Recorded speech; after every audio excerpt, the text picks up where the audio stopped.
خاصك فاطو باش تسيركيلا في الازقه ديال مراكش.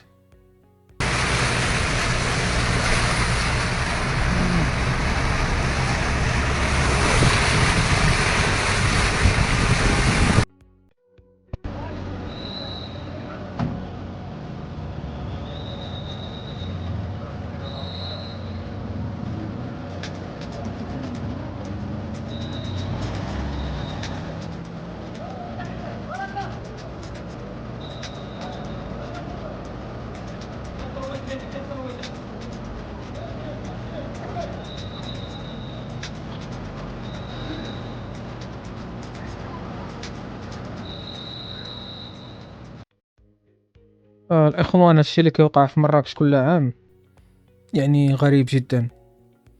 الزلزال، الفيضانات، كاين احتماليه كيقولوا ان اعصار جاي في الطريق. والله ما عرفتش شنو واقع في مراكش.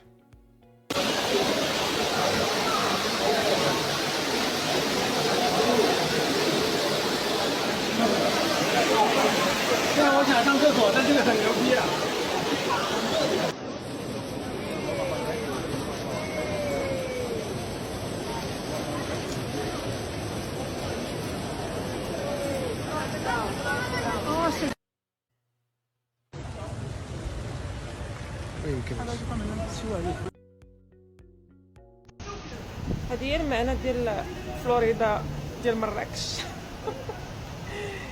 ناري مراكش غرقات. شو المسألة؟ شو وصل؟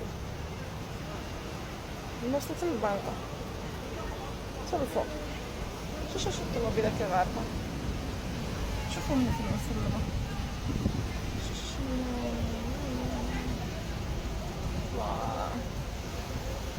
ديري شوفوا هذيك الطوموبيل اللي فيها. ناري امكم الطوموبيلات غارقة. والله ما عرفت علاش حنا ما كنتعلموش من الاخطاء ديالنا. الشتا كل عام كتصب كنطيحوا في نفس المشكل. غنقترح عليكم واحد الحل بسيط جدا في اخر الفيديو. علاش حنا ديما كنعاني نفس المشكل؟ علاش؟ لا ميمكنش يا رب السلامة. شكون كان البحر؟ فين هو هنا الدور ديال شركه النظافه؟ علاش ما كتهيئش المجاري للتساقطات المطريه؟ علاش؟ شنو كانوا كيديروا هما اصلا دابا؟ شنو كيديروا؟ نتوما عارفين البلانين ديال الشتا كتوجد قبل الشتا بواحد الشهر، مينيموم واحد الشهر. كاع الا كان ما كانش عندك لا موين كتوجد بشهر ونص، شهرين كاع ما عندكش لا موين. حنا كل عام كتصاب الشتا، خاصنا نفس الفيلم بحال هكا. اوغوزمون باقا لحد الساعه ما كاينش الشتا في كازا. انا في مراكش كون غرقات. لا ما يمكنش الطوموبيلات غارقين صاحبي. شوف الطوموبيل ديالها.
كيبورس المنظر.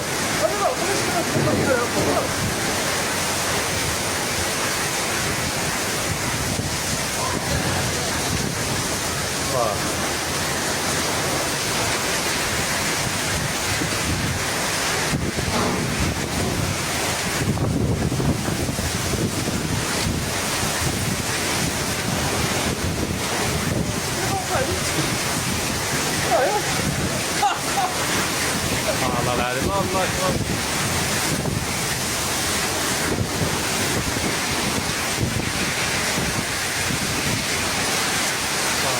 تبارك الله الله يحفظ شي ساعة بحال هكا صافي.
على اي هادشي نقدر نقول لك بان دينا كنتعودوا عليه. فين ما كتصب الشتا في المغرب نفس المشكل، فيضانات في اي مدينه طاحت فيها الشتا كيكونوا فيضانات. طبعا الاسباب ديال هادشي بالدرجه الاولى كيكون الاهمال، يعني غياب عمليه تنظيف المجاري. راك عرفتوا نتوما الى ما تنظفاتش كتكون عامره بالتراب، وعلى مده داك التراب كيبقى يتزاد حتى كيتبلوكا. مادام تبلوكا يعني المياه ديال الامطار ملي كتنزل ما كاينش فين غتمشي. دونك الشيء علاش كتبقى في الطرقات، ونيفو ديال الماء كيبقى غادي وكيتزاد. كنظن انكم شفتوا فيديوهات في مراكش، النيفو ديال الماء راه واصل 2 متر في واحد الاماكن، يعني حاله يرثى لها. كما قلت لكم على اي نشوفوا دابا الحل. هاد الحل هذا اللي غنوريكم دابا راه تقريبا كنظن شي عامين باش بداو الدول في اوروبا كيستعملوه. واحد الاله او واحد الشاحنه اللي صغيره، هي فيها لي طاي بزاف. كل دوله على حسب الميزانيه ديالها. واخا تبعوا معايا الفيديو.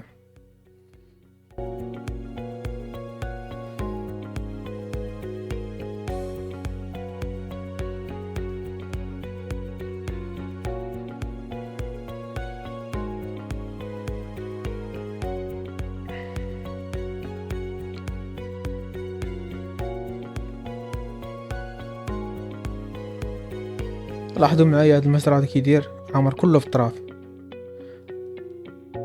التقنيه ديال الشاحنه انها كدير كيتسمى الفاكيوم او الفيد، كتابسوربي التراب اللي كاين، كتقوم بالتنظيف. يعني هاد الفتحه ديال هاد المصرف ديال المياه هذا يعني كيتنيطويا مزيان، كيتحيد منه كاع التراب. لاحظوا كيفاش كتنظف.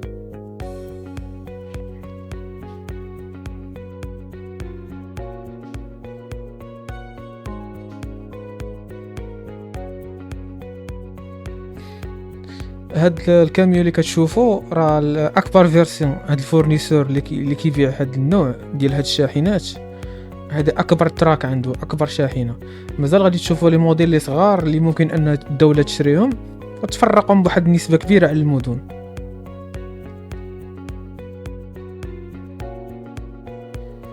واللي غايقول لي راه كاينين شي شاحنات في المغرب بحال هادو، راه الله يعطينا وجهك اخويا.